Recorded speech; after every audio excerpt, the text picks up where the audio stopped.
Hello, இந்த வீடியோல statistics பார்க்க போறோம். எஸ்பெஷலி மீனை பத்தி பார்க்க போறோம். அதாவது ஆவரேஜ் பார்க்க போறோம். ஸோ ஸ்டாட்டிஸ்டிக்ஸ்னா என்ன? அதாவது பாத்தீங்கன்னா நான் படிக்கும்போது ஃபர்ஸ்ட் படிக்கும்போது எனக்கு ஸ்டாட்டிஸ்டிக்ஸ் கொஞ்சம் ட்ரையா தோணுச்சு, கொஞ்சம் போரிங்கா இருந்தது. பட் நான் அப்புறமா எக்ஸ்பீரியன்ஸ் கெயின் பண்ண ரியல் லைஃப்ல எனக்கு என்ன புரிஞ்சுதுன்னா ஸ்டாட்டிஸ்டிக்ஸ் தான் one of the most important topics மேக்ஸ்லயே. ஏன்னா வந்து எல்லா ஃபீல்டுலயும் டெய்லி லைஃப்லயும் நம்ம யூஸ் பண்ற ஒரு விஷயம். ஃபார் எக்ஸாம்பிள் வெதர் ஃபோர்காஸ்ட், நம்ம இது மழை பெய்ய போறதா இல்லையா, இல்ல சன்னியா இருக்க போறதா, இதெல்லாம் கண்டுபிடிக்கிறதுக்கு ஒரு ப்ராபபிலிட்டி நியூஸ் சேனல்ல சொல்லுவாங்க. ஓ, நாளைக்கு மழை பெய்ய நிறைய சான்ஸ் இருக்கு அப்படின்னு. அதுவும் ஒரு டைப் ஆஃப் ஸ்டாட்டிஸ்டிக்ஸ் தான்.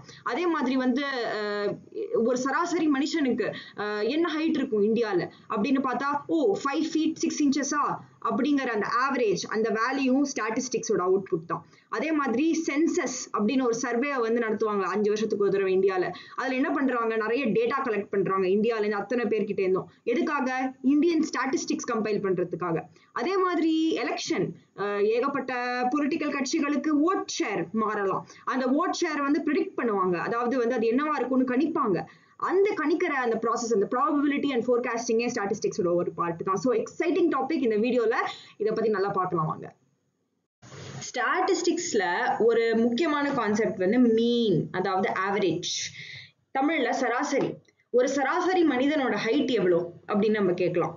ஒரு சராசரி மனிதனோட ஹைட் வந்து கிட்டத்தட்ட 5 feet 6 inches அப்படின்னு நம்ம சொல்லலாம்.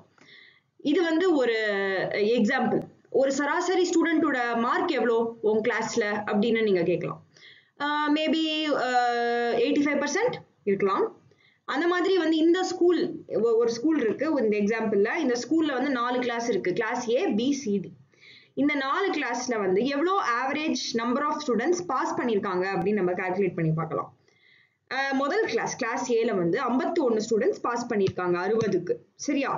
ஸோ 51 out of 60 பாஸ் பண்ணியிருக்காங்க ஃபர்ஸ்ட் கிளாஸ்ல. செகண்ட் கிளாஸ்ல 25 out of 60 பாஸ் பண்ணியிருக்காங்க. தேர்ட் கிளாஸ்ல 52 பசங்க, நாலாவது கிளாஸ்ல 58 பசங்க. ஸோ கொஸ்டின் என்னன்னா, how many students passed on average அப்படின்னு கேட்டிருக்கோம். அதாவது சராசரியா எவ்வளவு ஸ்டூடெண்ட்ஸ் பாஸ் பண்ணியிருக்காங்க இந்த 4 கிளாஸஸ்ல அப்படின்னு. இது எப்படி கண்டுபிடிப்போம்னா, கிளாஸ் 1ல எவ்வளவு பேர் பாஸ் பண்ணியிருக்காங்க? கிளாஸ் ஏல 51 பேர், கிளாஸ் பில 25 பேர், கிளாஸ் சில 52, கிளாஸ் 4ல 58. இது 4த்தையும் கூட்டி நம்ம 4ஆல டிவைட் பண்ணுவோம். ஏன் 4ஆல டிவைட் பண்றோம்? ஏன்னா மொத்தம் 4 கிளாஸ் இருக்கு. இந்த 4 கிளாஸோட ஆவரேஜ் தானே கண்டுபிடிக்க போறோம். இந்த 4 கிளாஸ்க்கு நடுவுல எவ்வளவு பேர் பாஸ் ஆயிருக்காங்க தானே கண்டுபிடிக்கிறோம் ஆன் ஆவரேஜ். அதனால வந்து 4ஆல நம்ம டிவைட் பண்ணிப்போம். ஸோ என்ன பண்றோம், இங்க டிவைட் பண்றோம் 4ஆல. இது 4த்தையும் கூட்டி நம்மளுக்கு என்ன கிடைக்குது? 51 plus 25 வந்து 76, 52 plus 58 வந்து 110. So 76 plus 110 divided by 4, 186 divided by 4. என்ன ஆன்சர்? 4 4s are 16, இங்க 2 பாக்கி இருக்கு, 4 6 are 24, 46.5. அங்க எனக்கு எழுத இடம் இல்லை, நான் இங்க கீழே எழுதுறேன். 46.5. on average 46.5 students பாஸ் பண்ணியிருக்காங்க இந்த 4 கிளாஸ்க்கு நடுவுல அவுட் ஆஃப் 60 students. இதான் ஆன்சர். ஸோ மீன் நம்ம எப்படி கண்டுபிடிக்கிறோம், ஆவரேஜ் எப்படி கண்டுபிடிக்கிறோம்னா, total sum of the items divided by the number of the items. இதான் வந்து பேசிக் ஃபார்முலா. இப்போ டிஃப்ரெண்ட் கொஸ்டின் கேட்குறோம். அதாவது what is the pass percentage on ஆவரேஜ்னு கேட்டிருக்காங்க. அதாவது எவ்வளோ பேர் வந்து ஆவரேஜா பாஸ் பண்ணாங்கன்னு கேட்கறதுக்கு பதிலாக எவ்வளோ பர்சன்ட் பீப்புள் பாஸ் பண்ணியிருக்காங்க 4 கிளாஸ்க்கு நடுவில் அப்படின்னு கேட்டிருக்காங்க. ஸோ வந்து ஒரு கிளாஸோட பர்சன்டேஜ் ரேட்டை ஃபர்ஸ்ட் நம்ம கால்குலேட் பண்ணணும். ஸோ 51 out of 60 into 100 அப்படிங்கிறது தான் வந்து ஃபர்ஸ்ட் கிளாஸோட பாஸ் பர்சன்டேஜ் ரேட்.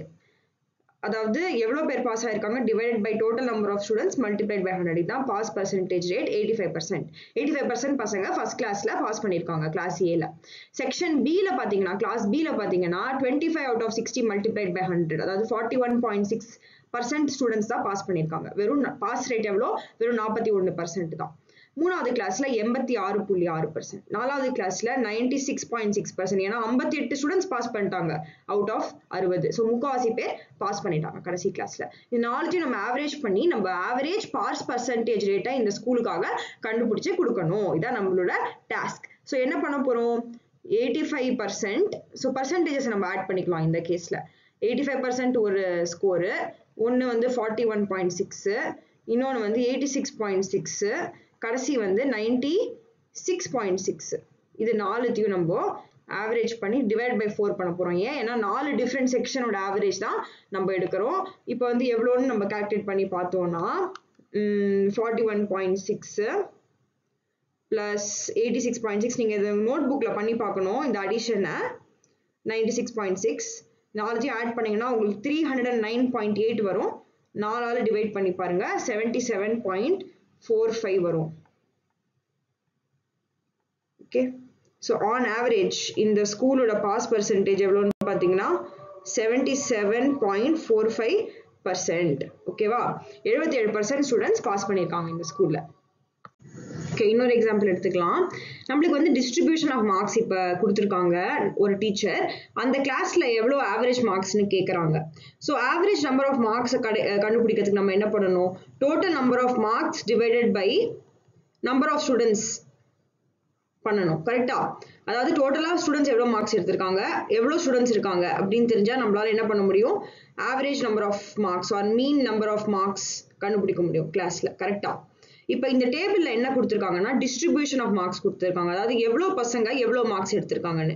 ஒருத்தர் 10 மார்க் எடுத்திருக்காரு, 10 பேர் 9 மார்க் எடுத்திருக்காங்க, 4 பேர் 8 மார்க் எடுத்திருக்காங்க, 5 பேர் 7 மார்க் எடுத்திருக்காங்க. இப்போ நம்ம என்ன கண்டுபிடிக்கணும்?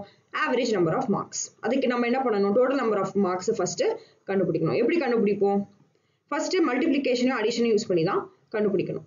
ஒருத்தர் 10 மார்க் எடுத்திருக்காங்க, அவங்க டோட்டல் மார்க்ஸ் 10, 1 into 10 10. 10 பேர் 9 மார்க் எடுத்திருக்காங்க, அந்த 10 பேரோட total number of marks 10 into 9 90. 4 பேர் 8 மார்க்கும் 5 பேர் 7 மார்க்கும் எடுத்திருக்காங்க. இதான் டோட்டல் நம்பர் ஆஃப் மார்க்ஸ் கிளாஸில். Divided by total number of students. எவ்வளோ ஸ்டூடெண்ட்ஸ் இருக்காங்க? லெஃப்ட் சைட் காலமில் பார்த்தீங்கன்னா உங்களுக்கு தெரிஞ்சிடும். டோட்டலாக 1 + 10 + 4 + 5 ஸ்டூடெண்ட்ஸ் இருக்காங்க இந்த கிளாஸில். அதாவது 20 பசங்க டோட்டலாக இந்த கிளாஸில் இருக்காங்க. Total number of marks divide by total number of ஸ்டூடெண்ட்ஸ்னா நம்ம average marks in the class. Okay, so numerator, that is top part, நீங்க full add பண்ணீங்கன்னா உங்களுக்கு என்ன கிடைக்கும்னு பாத்தீங்கன்னா 10 + 9 90, 90 + 32 132, 132 + 35 167 கிடைக்கும் numeratorல. denominatorல 20. 167 divided by 20 என்னன்னு பாத்தீங்கன்னா 8.35. இதான் வந்து average number of marks classல. ஓகேவா? ஸோ இதெல்லாம் நீங்கள் கால்குலேட் பண்ண கற்றுக்கணும். இப்போ வந்து நான் பண்ணதை ஸ்லோவாக பிரேக் டவுன் பண்ணி ஒரு ஃபார்முலாவை கண்டுபிடிக்கலாம். இந்த மாதிரி டிஸ்ட்ரிபியூஷன் டேபிள் இருந்ததுன்னா ஜென்ரலாக நம்ம எப்படி ஆவரேஜை கண்டுபிடிக்கிறது அப்படின்னு ஒரு இன்ட்ரெஸ்டிங் ஃபார்முலாவை நம்ம இப்போ டிரைவ் பண்ண போகிறோம். டிரைவ்னா என்ன அர்த்தம்? கண்டுபிடிக்க போகிறோம். ஓகே, ஸோ என்ன ஃபார்முலா அது அப்படின்னு நான் உங்களுக்கு சொல்கிறேன். ரொம்ப இன்ட்ரெஸ்டிங் பசங்களா. இங்கே பாருங்க, ஒரு பேட்டர்ன் கண்டுபிடிங்க பசங்களா. அதாவது நானும் உங்களுக்கு ஃபார்முலா சொல்லி கொடுக்கணும்னு அவசியம் கிடையாது. நீங்களே வந்து இந்த மாதிரி ஒரு ஜென்ரலா ஒரு கால்குலேஷன் பண்ணீங்கன்னா அதில் ஒரு பேட்டர்ன் கண்டுபிடிக்க முடியணும். ஸோ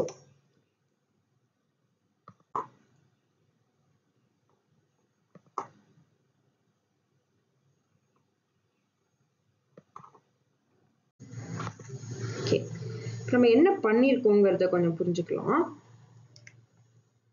அதாவது லெஃப்ட் சைடில் இருக்கிற காலம்ல இருக்கிற விஷயத்த நம்ம FI அப்படின்னு ஒரு லெட்டரோட காமிச்சிருக்கோம் பாருங்களேன். அது என்ன மீனிங்னு பார்த்தீங்கன்னா லெஃப்ட்ல வந்து ஃப்ரீக்வன்சி அப்படிங்கிற ஒரு விஷயத்த காமிச்சிருக்கோம். எவ்வளோ ஸ்டூடெண்ட்ஸ் எவ்வளோ தடவை ஒரு விஷயம் நடக்கிறதோ அதான் அந்த விஷயத்தோட ஃப்ரீக்வன்சி.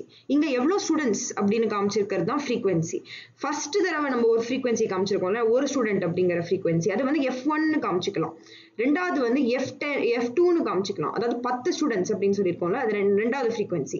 4 ஸ்டூடெண்ட்ஸுங்கிறது 3வது ஃப்ரீக்வன்சி, 5 ஸ்டூடெண்ட்ஸுங்கிறது 4வது ஃப்ரீக்வன்சி. என்ன ஃப்ரீக்வன்சி எதை குறிச்சிருக்கோம் நம்ம அப்படின்னு பார்த்தீங்கன்னா, ஒரு ஸ்டூடெண்ட் 10 மார்க் வாங்கியிருக்காங்க அப்படிங்கிறது. அந்த 10 மார்க் வாங்கியிருக்காங்கிறது தான் அப்சர்வேஷன். அதாவது என்ன விஷயம் நடந்திருக்கு, அந்த விஷயத்தோட வேல்யூ என்ன அப்படிங்கிறது தான் அப்சர்வேஷன். அதை வந்து நம்ம வேற ஒரு லெட்டரால குறிச்சிருக்கோம், XI அப்படிங்கிற லெட்டரால. ஸோ 10ங்கிறது தான் X1, 9ங்கிறது X2 ரெண்டாவது அப்சர்வேஷன், 8ங்கிறது X3, 7ங்கிறது X4. நம்ம என்ன பண்ணியிருக்கோம்னு பார்த்தீங்கன்னா ஆவரேஜ் மார்க்ஸ் கண்டுபிடிக்கிறதுக்கு நம்ம F1 into X1 plus F2 into X2 plus F3 into X3 plus F4 into X4 பண்ணியிருக்கோம். அதாவது ஒரு ஃப்ரீக்வன்சியையும் நம்ம அதோட கரஸ்பாண்டிங் அப்சர்வேஷன் கூட மல்டிப்ளை பண்ணிட்டு எல்லாத்தையும் சேர்த்து ஆட் பண்ணியிருக்கோம். கடைசியாக என்ன பண்ணியிருக்கோம்னு பார்த்தீங்கன்னா இந்த டினாமினேட்டர் என்னன்னு பாத்தீங்கன்னா அத்தனை ஃப்ரீக்வன்சியும் ஆட் பண்ணியிருக்கோம். அதாவது எவ்வளவு தடவை ஒரு விஷயமும் நடந்தது. மார்க்ஸ் வந்து ஒரு தடவை ஒருத்தங்க 10 வாங்கினாங்க, 10 பேர் 9 வாங்கியிருக்காங்க, 4 பேர் 8 வாங்கியிருக்காங்க, 5 பேர் 7 வாங்கியிருக்காங்க. ஸோ இந்த அத்தனை ஃப்ரீக்வன்சியையும் நம்ம ஆட் பண்ணியிருக்கோம். That is F1 + F2 + F3 + F4 தான் டினாமினேட்டர்ல பண்ணியிருக்கோம். ஜென்ரலா சொல்லணும்னா இந்த மாதிரி டிஸ்ட்ரிபியூஷன் டேபிள் நம்ம கிட்ட இருந்ததுன்னா மீன் கண்டுபிடிக்கிறதுக்கு, மீன் அதாவது ஆவரேஜ் அப்படிங்கிற குவான்டிட்டியை நம்ம எக்ஸ் பார் அப்படிங்கிற ஒரு லெட்டரால குறிக்கலாம். எக்ஸ் பார் அப்படின்னா என்ன அர்த்தம்னா அப்சர்வேஷன் பார். அப்சர்வேஷன் என்னது? இங்க மார்க்ஸ். மார்க்ஸோட ஆவரேஜ் என்னது? எக்ஸ் பார் என்னது அப்படி கண்டுபிடிக்கணும்னா நம்ம இந்த அத்தனை நியூமரேட்டரையும் டினாமினேட்டரையும் ஆட் பண்ணி டிவைட் பண்ணி கண்டுபிடிக்கணும். இங்க நான் இன்னொரு கிரீக் நோட்டேஷனை இன்ட்ரோடியூஸ் பண்ண போறேன். பெரிய விஷயம் கிடையாது பசங்களா, ஜஸ்ட் நீங்க நான் சொன்னது கவனிச்சா போறோம். என்னன்னா சம் ஆஃப் அப்படிங்கிற இந்த சிம்பிள் தான் கிரீக் சிம்பிள். ஆக்சுவலி கிரீக்குங்கிற மொழியிலேருந்து வர சிம்பிள். இந்த சிம்பிள் பேரு சிக்மா கிரீக்குங்கிற மொழியில. ஆனா நம்ம புரிஞ்சுக்கிறதுக்கு இது என்னன்னு பாத்தீங்கன்னா சம் ஆஃப்னு அர்த்தம். Sum of all the F and all the X divided by sum of all the F. இதுதான் ஆக்சுவலி நம்ம பண்ற விஷயம். ஐங்கிறது என்னன்னு பாத்தீங்கன்னா எவ்வளவு அப்சர்வேஷன் இருக்கு அப்படிங்கிறதுக்கு தான். இங்க எவ்வளவு இருக்குன்னு பாத்தீங்கன்னா 4 இருக்கு. 1 arrow 2 arrow 3 arrow 4 arrow இருக்குல்ல, 4 ரோஸ் இருக்குல்ல. ஐ வந்து இங்க வந்து 1 to 4 வரைக்கும் போகுது. ஆனா ஜென்ரலா நான் எழுதணும்னா நான் 4ன்னு எழுத மாட்டேன். ஜென்ரலான ஒரு ஈக்குவேஷன் நான் எழுதணும்னா எல்லா ப்ராப்ளமுக்கும் அப்ளை ஆகுற மாதிரி எழுதணும்னா நான் வந்து n அப்படின்னு எழுதுவேன் 4க்கு பதிலா. So I going from 1 to n sum of fi divided by sum of 1 to n fi அப்படின்னு எழுதுவேன். இதுதான் general formula for mean. So நம்ம இந்த ஜென்ரல் ஆவரேஜ் ஃபார்முலா, மீனோட ஃபார்முலாவை டிரைவ் பண்ணியிருக்கோம், அதாவது கண்டுபிடிச்சிருக்கோம் ஒரு ஸ்பெசிஃபிக் எக்ஸாம்பிள்லேருந்து. இது உங்களுக்கு புரியலைன்னா தயவு செஞ்சு கமெண்ட்ஸ் போடுங்க, அண்ட் நான் வந்து இன்னும் ஃபர்தராக கிளாரிஃபை பண்ண ட்ரை பண்ணுறேன். ஓகே பசங்களா, இன்னொரு எக்ஸாம்பிள் எடுத்துக்கலாம். இது எடுத்துக்கிறதுக்கு முன்னாடி நான் உங்ககிட்ட ஒரு குவிக் நோட் சொல்லணும். ஃபர்ஸ்ட், ஏன் நம்ம இந்த மாதிரி டிஃபிகல்ட் ஆர் பிகர் ப்ராப்ளம்ஸ் பத்தி பார்க்குறோம்? ரியல் லைஃப்ல பாத்தீங்கன்னா நீங்க வந்து ஒரு எக்ஸாம் அட்மினிஸ்ட்ரேட்டராவோ பிரின்சிபலாவோ இல்ல அதுக்கு மேல ஒரு பொசிஷன்ல இருந்தீங்கன்னா கண்டிப்பா நீங்க வந்து இதெல்லாம் வந்து தெரிஞ்சிருக்கணும். ஏன் தெரிஞ்சிருக்கணும்? ஏன்னா வந்து பெரிய டேட்டாவை மேனேஜ் பண்றது ரொம்ப கஷ்டம். அதை நம்ம நீட்டா டேபிள்ஸ்ல ஆர்கனைஸ் பண்ணி அதோட ஃப்ரீக்வன்சி என்ன, அதோட அப்சர்வேஷன்ஸ் என்ன, அதோட ஆவரேஜ் ஆர் மீன் என்ன, இதெல்லாம் கண்டுபிடிச்சாதான் அந்த டேட்டாவை புரிஞ்சுக்கவே முடியும். டேட்டாவை புரிஞ்சுட்டாதான் நம்மளுக்கு ரியல் லைஃப் பத்தி நிறைய இன்ஃபர்மேஷன், யூஸ்ஃபுல் இன்ஃபர்மேஷன் கிடைக்கும். அதை யூஸ் பண்ணி தான் டிசிஷன்ஸ், அதாவது முடிவுகளை நம்மளால மேக் பண்ண முடியும் ப்ராப்பரா. இல்லைன்னா வந்து நம்ம வந்து ஒண்ணுமே ஒரு ஐடியாவே இல்லாம ரேண்டமா கெஸ் பண்ற மாதிரி இருக்கும் எல்லாத்தையுமே. அந்த மாதிரி பண்ணா எதுவுமே உருப்படாது, ரைட்? ஸோ நம்ம ப்ராப்பரா டேட்டாவை வச்சு தான் டிசிஷன்ஸ் மேக் பண்ணணும். அந்த டிசிஷன்ஸ் வந்து இன்னும் பெட்டர் டிசிஷன்ஸா இருக்குங்கிறது தான் வந்து சயின்டிபிக் பிரின்சிபல். அதனாலதான் நம்ம இந்த ஸ்டாட்டிஸ்டிக்ஸை படிக்கிறோம். ஸோ அதை வச்சு இந்த எக்ஸாம்பிளுக்கு போகலாம். டெக்ஸ்ட் புக்ல இருந்து இது ஒரு எக்ஸாம்பிள். அதாவது ஒரு டேபிள் கொடுத்துருக்காங்க. இதுல வந்து number of students and marks obtained இருக்கு. நம்ம ப்ரீவியஸ் எக்ஸாம்பிள் மாதிரியே எவ்வளவு ஃப்ரீக்வன்சி, அதாவது ஒரு ஸ்டூடெண்ட் 10 மார்க், இன்னொரு student 20 mark, 3 students 36 mark, 4 students 40 mark அப்படின்னு ஒரு ஃபுல் டிஸ்ட்ரிபியூஷன் டேபிளே கொடுத்துருக்காங்க.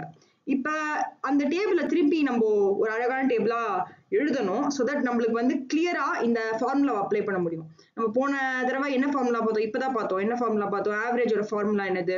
Some of all frequencies multiplied by respective observations divided by sum of all frequencies. இதுதான் வந்து மீனோட ஃபார்முலா. இது அப்ளை பண்றதுக்காக ஃபர்ஸ்ட் நம்ம இந்த டேட்டாவை வந்து ஒரு காலம்ல எழுதிக்கணும். அப்புறம் வந்து இந்த டேட்டாவையும் ஒரு காலம்ல எழுதிக்கணும். அதுதான் இப்படி எழுதியிருக்காங்க.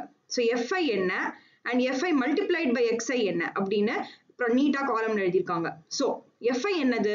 நம்பர் ஆஃப் ஸ்டூடெண்ட்ஸ் தான் எஃப்ஐ, அதாவது ஃப்ரீக்வன்சி. எவ்வளவு பேர் இந்த அப்சர்வேஷனை வாங்கியிருக்காங்கிறது தான் ஃப்ரீக்வன்சி குறிக்கும். ஸோ இதுல வந்து 1 ஸ்டூடெண்ட் வந்து 10 மார்க் வாங்கியிருக்காங்க அப்படின்னு ரீரைட் பண்ணியிருக்காங்க, திருப்பி எழுதியிருக்காங்க. அதை மல்டிப்ளை பண்ணி எஃப்ஐ எக்ஸ்ஐயோட ப்ராடக்டையும் இங்க எழுதியிருக்காங்க. இந்த மாதிரி இந்த ஃபுல் இன்ஃபர்மேஷனையும் இந்த டேபிள் ஃபார்மேட்ல ஆர்கனைஸ் பண்ணிட்டாங்க. ஸோ ஆன்சர்ல நீங்களும் அந்த மாதிரி ஆர்கனைஸ் பண்ணி கால்குலேட் பண்ணி வைக்கணும். ஓகே, அதை பண்ணிட்டு கடைசியா நம்மளுக்கு என்ன தேவை? வெறும் எஃப்ஐ எக்ஸ்ஐ மட்டும் இருந்தா போறாது. இண்டிவிஜுவலா நம்ம வந்து ஒரு டோட்டல் சம்மும் கண்டுபிடிக்கணும். அதான் சம் ஆஃப் எஃப்ஐ எக்ஸ்ஐன்னு சொல்லுவோம். That is sum of this whole column 10 + 20 + 108 + 160 இதை ஃபுல்லா சம் பண்ணணும். நீங்க உட்காந்து இதெல்லாம் ஆட் பண்ணணும். எக்ஸாம்ல ஆட் பண்ணி 1779 அப்படின்னு கண்டுபிடிச்சு இங்க கடைசியில எழுதியிருக்காங்க.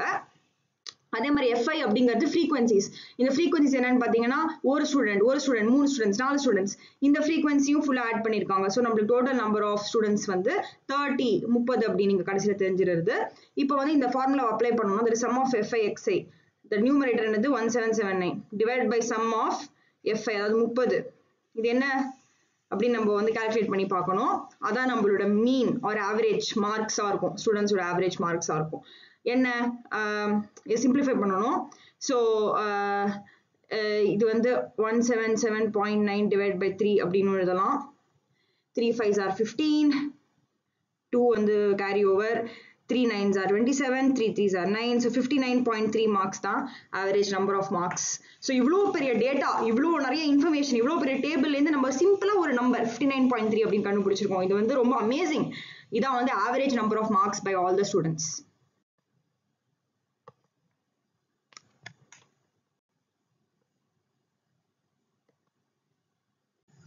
இன்னொரு எக்ஸாம்பிள் எடுக்கலாம். ஸோ இந்த டேபிள்ல 1லேருந்து 100 மார்க் வரைக்கும் இந்த எக்ஸாம்ல இருக்கு. ஆனா வந்து நம்ம மொத்தமே பசங்க வந்து ஒரு கொஞ்சம் பசங்க தான் இருக்காங்க. சரியா, ஒரு 30 பசங்க கிட்ட தான் இருக்காங்க. நம்மளால வந்து இப்படியா டேபிள் எழுத முடியும்? 1 மார்க் யாருமே எடுக்கல, 2 மார்க் யாருமே எடுக்கல, 3 மார்க் யாருமே எடுக்கல. ஆனா வந்து 10 மார்க் வந்து ஒருத்தன் எடுத்திருக்கான், 11 யாரும் எடுக்கல, 12 யாரும் எடுக்கல, 20 ஒருத்தன் எடுத்திருக்கான் அப்படின்னு எழுதிட்டு போக முடியுமா என்ன? இந்த மாதிரி எழுதிட்டே போகணும்னு வச்சுக்கோங்க. இந்த டேபிள்ல வந்து கிட்டத்தட்ட 100 ரோ இருக்கும். பெரிய டேபிள் ஆயிரும். இது வந்து ரொம்ப இன்எஃபெக்டிவ். ஓகே, நம்ம எழுதுறதுக்கு ஈஸி கிடையாது. ஸோ நம்ம என்ன பண்றோம், வேற மாதிரி பண்றோம். கிளாஸ் இன்டர்வல் அப்படின்னு ஒரு கான்செப்ட் இன்ட்ரோடியூஸ் பண்ணிட்டு 10லேருந்து 25 மார்க் இந்த பிராக்கெட் இந்த ரேஞ்சுக்குள்ள எவ்வளவு பேர் மார்க் எடுத்திருக்காங்கன்னா 2 பேர். இதுதான் வந்து ஃப்ரீக்வன்சி எவ்வளவு பேர் அப்படிங்கிறது. ஆனா அப்சர்வேஷன் வந்து 10 to 25. ஸோ இது XI அப்படின்னு எழுத முடியாது. ஒரு ரேஞ்ச் ஆஃப் XI கொடுத்துருக்காங்க 10 to 25. ஓகே, அதுதான் கிளாஸ் இன்டர்வல்னு பேரு. 25 to 40 மார்க்ஸ் வந்து 3 பேர் எடுத்திருக்காங்க அப்படி சொல்லியிருக்காங்க. இந்த மாதிரி ஒரு குரூப்பிங்க்கு எப்படி மீன் கண்டுபிடிக்கிறது, மீன் ஒரு ஆவரேஜ் எப்படி கண்டுபிடிக்கிறது, எவ்வளோ ஆவரேஜ் மார்க்ஸ் எடுத்திருக்காங்க இந்த கிளாஸ்ல அப்படின்னு எப்படி கண்டுபிடிக்கிறது? இதுக்கு எப்படி கண்டுபிடிக்கிறதுனா, ஃபர்ஸ்ட் ஆஃப் ஆல் இந்த காலம்ல இருக்கிற ரேஞ்சஸை வந்து ஒரு சிங்கிள் நம்பரா மாத்திக்கணும். அப்பதான் நம்மளால நம்ம டிபிக்கல் ஃபார்முலா, அதாவது sum of FI XI divide by sum of FI இந்த ஃபார்முலாவை அப்ளையே பண்ண முடியும். ஏன்னா XI வந்து ஒரு சிங்கிள் நம்பரா நம்ம மாத்திண்டே ஆகணும். ஸோ 10 to 25 மார்க் 2 பேர் எடுத்திருக்காங்க அப்படின்னு நம்மளுக்கு தெரியும். அப்ப வந்து இதை எப்படி சிங்கிள் நம்பரா மாற்ற முடியும் 10 to 25 அப்படின்னு பாத்தீங்கன்னா கிளாஸ் மார்க் அப்படின்னு ஒரு புது கான்செப்டை இன்ட்ரோடியூஸ் பண்றோம். இது வேற ஒன்றும் இல்லைங்க, இது ரொம்ப சிம்பிளான கான்செப்ட்.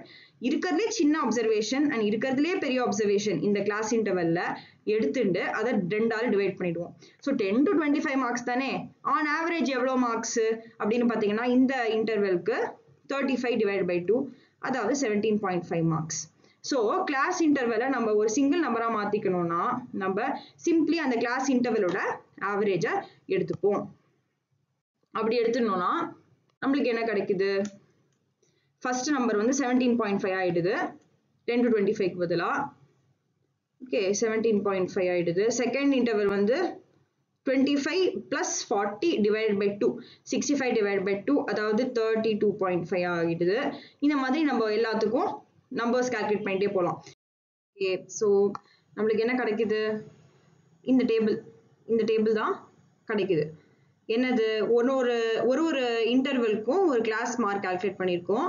ஸோ நம்ம first class mark 17.5 that is mid point, நடு பாயிண்ட் பிட்வீன் 10 to 25. செகண்ட் வந்து 32.5. இந்த மாதிரி எல்லா இன்டர்வல்ஸ்க்கும் ஒரே ஒரு single number class mark calculate பண்ணியாச்சு. அதை தான் நம்ம XI எடுக்க போறோம். அதான் நம்மளோட மீன் அப்சர்வேஷனா எடுக்க போறோம் ஒரு இன்டர்வல்க்கும். சரியா?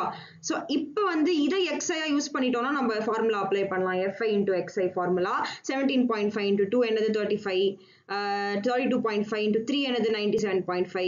இந்த மாதிரி இந்த வேல்யூஸ் எல்லாம் கடைசி காலம்ல கால்குலேட் பண்ணலாம். பண்ணிட்டு இது எல்லாத்தையும் ஆட் பண்ணணும்.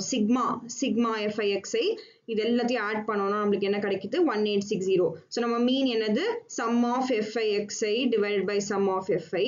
அதான் நம்மளோட மீன் வேல்யூ டோட்டலா. அது என்னன்னு பாத்தீங்கன்னா 1860 டிவைட் பை 30 அதாவது 3 6 are 18, 3 2s are 6. So 62 தான் நம்ம mean value for this full interval. So இவ்வளோ பெரிய டேட்டாவை நம்ம அழகா மீன் கண்டுபிடிச்சாச்சு. ஆனால் நீங்க இந்த ஃபுல் டேபிளையும் உங்க எக்ஸாம்ல எழுதணும். அதை வந்து நீங்க கிளாஸ் மார்க் கண்டுபிடிச்சி FI XI கண்டுபிடிச்சி சம் பண்ணி டிவைட் பண்ணி ஆன்சரை கொண்டு வரணும். ஸோ மிஸ்டேக் பண்ணாம பண்ணுங்க.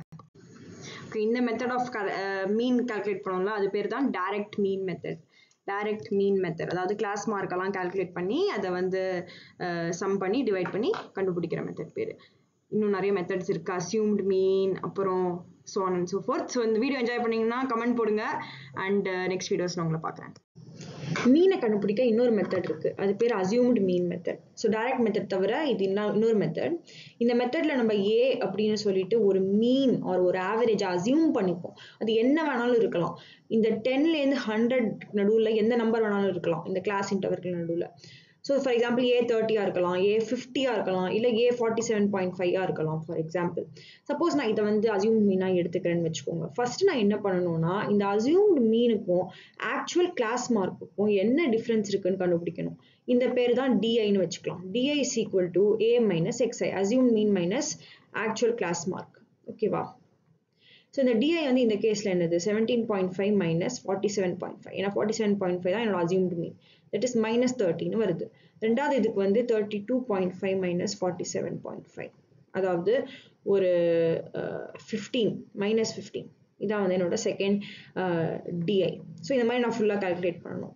அதுக்கப்புறம் நான் என்ன கால்குலேட் பண்ணணும்னா பார்த்தீங்கன்னா பசங்களா, டிஐஎஃப்ஐ கால்குலேட் பண்ணணும். That is product of the difference and the frequency. So first கேஸில் இது மைனஸ் 30 மல்டிப்ளைட் பை 2, ஏன்னா 2 தானே என்னோட ஃபர்ஸ்ட் எஃப்ஐ, அதனால. செகண்ட் கேஸில் இது மைனஸ் 15 மல்டிப்ளைட் பை 3, ஸோ இது வந்து மைனஸ் 60, இது வந்து மைனஸ் 45, இந்த மாதிரி. அப்புறம் நான் என்ன பண்ணுவேன்னா sum of d i f i divided by sum of f i கண்டுபிடிப்பேன். இது பேர் தான் டி டேஷ். இதெல்லாம் நான் எதுக்கு கண்டுபிடிக்கிறேன்னா என்னோட அல்டிமேட் கோல் என்னன்னா to find the mean of the whole question. Okay, எப்படி இது யூஸ் ஆகுதுன்னு பார்க்கலாம் டக்குன்னு. ஸோ டிஐனா என்னது நம்ம இங்கே டிஃபைன் பண்ணியிருக்கோம். டிஐனா என்னது ஏ மைனஸ் எக்ஸ்ஐ, அது இங்கே வந்து சப்ஸ்டிடியூட் பண்ணிக்கலாம். Multiplied by f i divided by sum of f i. இதை வந்து நம்ம இப்போ அல்ஜிப்ரா மூலமா இந்த பிராக்கெட் ஓப்பன் பண்ணிடலாம். So sum of a f i minus sum of x i f i divide by sum of f i. இதை இப்போ செப்பரேட் பண்ணலாம். இந்த நியூமரேட்டரை sum of a f i divided by sum of f i minus sum of x i f i divided by sum of f i. இங்கே பார்த்தீங்கன்னா இது ரெண்டும் வந்து நம்ம கிராஸ் அவுட் பண்ணிக்கலாம். இந்த சம் ஆஃப் எஃப்ஐயும் இங்கே சம் ஆஃப் எஃப்ஐயும் நம்ம கிராஸ் அவுட் பண்ணிக்கலாம். ஸோ ஏ தான் கிடைக்குது லெஃப்ட் சைடில், minus sum of F I X I divide by sum of F I. அப்படின்னா என்ன அர்த்தம்? இது எதோட ஃபார்முலா? இது நம்ம ஆக்சுவல் மீனோட formula. So a minus x bar. So நம்மளுக்கு என்ன கிடைக்குது? D bar is equal to A minus x பார்னு ஃபைனலாக கிடைக்குது. கரெக்டா? இதை வச்சு நம்மளுக்கு என்ன கிடைக்குதுன்னா d bar is equal to A minus x பார்னு கிடைக்குது டோட்டலா. அப்படின்னா எக்ஸ் பார் என்னவா இருக்கும்? A minus d bar. So நம்ம என்ன பண்ணணும்? ஏ நம்மளுக்கு தெரியும் 47.5, டி பாரை கண்டுபிடிக்கணும். அப்போ வந்து நம்மளுக்கு எக்ஸ் பார் கிடைக்கும். இதான் அசியூம் மீன் மெத்தட்.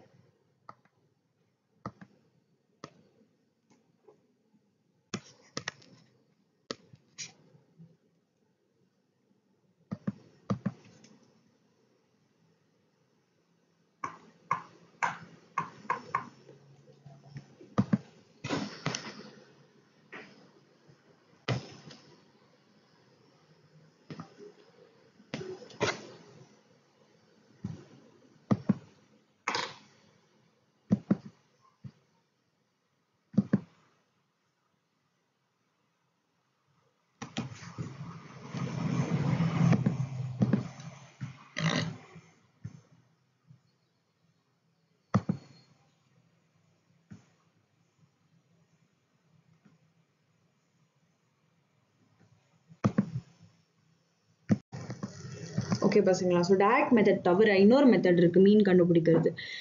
இது பேர் தான் அசியூம்டு மீன் மெத்தட். இதுக்கு ஃபர்ஸ்ட் நம்ம வந்து ஏ அப்படின்னு சொல்லிட்டு ஒரு மீனை அசியூம் பண்ணிக்கணும் இந்த கிளாஸ் இன்டர்வெல்லேருந்து. ஸோ ஏங்கிறது நம்ம ஃபார் எக்ஸாம்பிள் இங்கே 47.5 அப்படின்னு எடுத்துக்கலாம். ஆனால் இது எந்த நம்பர் வேணாலும் இருக்கலாம், 30 இருக்கலாம், 50 இருக்கலாம், whatever we choose, answer மாறாது. இதை யூஸ் பண்ணி ஃபைனலாக நம்ம என்ன கண்டுபிடிக்க போறோம்னா எக்ஸ் பார் கண்டுபிடிக்க போறோம். எக்ஸ் பார் என்னது? Sum of F I X I divide by sum of X I, sum of F I. ஆனா இதை வந்து நம்ம டைரக்டா கண்டுபிடிக்கிறதுக்கு பதிலா இந்த அசியூம்ட் மீன் மெத்தட் யூஸ் பண்ணி கண்டுபிடிக்க போறோம். ஃபர்ஸ்ட் நம்ம என்ன பண்ணணும்னா di அப்படின்னு ஒரு டிஸ்டன்ஸை கண்டுபிடிக்கணும். டிஸ்டன்ஸ் என்னன்னு பார்த்தீங்கன்னா xi minus a. xi minus a. xi என்னது கிளாஸ் மார்க் இந்த 17.5. a நம்ம அசியூம் பண்ணியிருக்கிற மீன். ஸோ இந்த ஃபர்ஸ்ட் இதில் 17.5 minus 47.5 that is minus 30 தான் நம்மளோட di. இந்த மாதிரி நம்ம வந்து ஒரு ரோக்கும் நம்ம di கால்குலேட் பண்ணணும். ஸோ செகண்ட் இதுக்கு வந்து 32.5 minus 47.5 which is around minus 15. இதான் நம்மளோட di. இப்படி போயிட்டே இருக்கும். ஓகேவா? இப்போ நம்ம அடுத்தது என்ன பண்ணணும்னா fi di கண்டுபிடிக்கணும். fi di கண்டுபிடிக்கணும். That is frequency multiplied by di. So minus 30 multiplied by 2 for example, அது minus 60. ரெண்டாவது இதில் minus 15 multiplied by 3 minus 45. Okay, இந்த மாதிரி நம்ம கண்டுபிடிச்சிட்டு போயிட்டே இருக்கணும். இப்போ இதை வச்சு நம்ம எப்படி x பாரை கண்டுபிடிக்க போறோம்னு பார்க்கலாம். ஃபர்ஸ்ட் என்ன விஷயம்னா நம்ம ஒரு குட்டி டெரிவேஷன் பண்ணலாம். சரியா? டெரிவேஷன்னா ஒரு குட்டி ஃபார்முலாவை மேனிபுலேட் பண்ணி பார்க்கலாம். ஆக்சுவலி டி பார் அப்படின்னு ஒரு விஷயத்தை நம்ம டிஃபைன் பண்ணிக்கலாம். டி பார் என்னன்னு பார்த்தீங்கன்னா மீன் ஆஃப் டிஸ்டன்சஸ். இது வந்து fi di divided by sum of fi அப்படின்னு டிஃபைன் பண்ணலாம். ஆனால் diனா என்னது? diனா வந்து xi minus a. அதை நம்ம இங்கே எழுதியிருக்கோம். Okay, so this multiplied by fi divided by sum of fi. இதை ஓப்பன் பண்ணி பார்க்கலாம் ப்ராக்கெட்டை. ஸோ நம்மளுக்கு என்ன கிடைக்கும்? sum of fi xi minus sum of fi into a divided by sum of fi. இப்போ வந்து நம்ம வந்து இந்த டினாமினேட்டரை வந்து ரெண்டுத்துக்கும் தனித்தனியாக பிரிச்சுக்கலாம். ஸோ நம்மளுக்கு என்ன கிடைக்கும்னா sum of fi xi divided by sum of fi, அதாவது மீனோட ஃபார்முலா x பாரோட formula minus a multiplied by fi divided by sum of fi. So இந்த sum of fi கேன்சல் பண்ணிக்கலாம். a ஒரு கான்ஸ்டன்ட் பாக்கி இருக்கும். இது பார்த்தீங்கன்னா இது வந்து நம்ம மீனோட ஃபார்முலா x பாரோட ஃபார்முலா. நம்மளுக்கு என்ன கிடைக்குது? d bar is equal to x bar minus a னு கிடைக்குது. அதாவது மீன் x bar is equal to a plus d bar அப்படின்னு கிடைக்குது. d barனா என்னது? இங்க ஏதோ டிஃபைன் பண்ணிருக்கோமே. d barனா என்னது? sum of fi di divided by sum of fi. So இதுதான் assumed mean method. x bar is equal to a plus sum of fi di divided by sum of fi. So அதனால தான் நம்ம fi di இங்க calculate பண்ணி வச்சிருக்கோம். இதை கம்ப்ளீட்டா some பண்ணிக்கணும். நம்ம sum of fi di கண்டுபிடிச்சுக்கணும். அப்புறம் இங்க sum of fi ஆல்ரெடி இருக்கு. இது ரெண்டுத்தையும் யூஸ் பண்ணி நம்ம கடைசியில x bar கண்டுபிடிச்சிடலாம். a என்னது? 47.5. sum of fi di divided by sum of fi use பண்ணி x bar கடைசியா கண்டுபிடிச்சிடலாம் இந்த ஃபார்முலா யூஸ் பண்ணி. ஓகே, ஸோ இதான் ஃபைனல் ஸ்டெப்பு. பேஷண்ட்டாக இருங்க. இங்கே sum of fi di calculate பண்ணி வச்சுருக்காங்க டெக்ஸ்ட் புக்கில். நீங்கள் வந்து எக்ஸாமில் நீங்களே கால்குலேட் பண்ணணும். ஸோ இது ஒரு fi diயும் என்னென்னு கால்குலேட் பண்ணி அதையும் சம் பண்ணி கடைசியாக fi di சம் வந்து 435னு வருது. அதுதான் இங்கே சப்ஸ்டியூட் பண்ண போகிறோம். sum of fi வந்து 30னு வருது. அது இங்கே கீழே டினாமினேட்டரை சப்ஸ்டியூட் பண்ண போகிறோம். நம்ம அசியூம் மீனோட வேல்யூ வந்து இங்கே எழுதிக்க போகிறோம். நம்ம என்ன அசியூம் பண்ணோம்? முதல்ல மீனோட வேல்யூ 47.5 ப்ளஸ் fi diயோட சம் என்னது? 435 டிவைட் பை 30. அதான் sum of frequencies. ஸோ இதுக்கு ஆன்சர் என்ன வருது? நம்ம வந்து இங்கே டிவைட் பண்ணி பார்க்கணும்.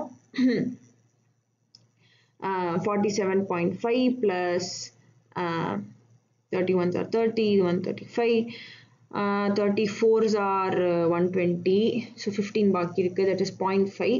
இது ரெண்டுத்தையும் ஆட் பண்ணோம்னா நம்மளுக்கு வந்து 7 plus 12 62.0 வருது. இது அசியூம் மீன் மெத்தட் வழியா நம்ம கண்டுபிடிச்ச மீன் வேல்யூ. இது ஆக்சுவலி டைரக்ட் மெத்தட் வழியா கண்டுபிடிச்ச வேல்யூக்கு ஈக்குவலா இருக்கும். நம்ம எந்த ஏ அசியூம் பண்ணாலும் இந்த ஃபைனல் எக்ஸ் பாரோட வேல்யூ மாறாது. கரெக்டான மீன் வேல்யூ நம்மளுக்கு ஆல்வேஸ் கிடைக்கும். ஸோ டைரக்ட் மீன் மெத்தடும் அசியூம் மீன் மெத்தடும் சேம் மீனை தான் எப்பவுமே கொடுக்கும். அதான் அசியூம் மீன் மெத்தடோட பியூட்டி. நம்ம ஏன் அசியூம் மீன் மெத்தட் படிச்சோம் அப்படின்னு பார்த்தீங்கன்னா just another way of finding the mean using differences, sum of fi into differences, அப்புறம் இந்த அசியூம் மீன் யூஸ் பண்ணி. ஸோ இது just another way of finding the mean values. Next வீடியோவில் பார்க்கலாம்.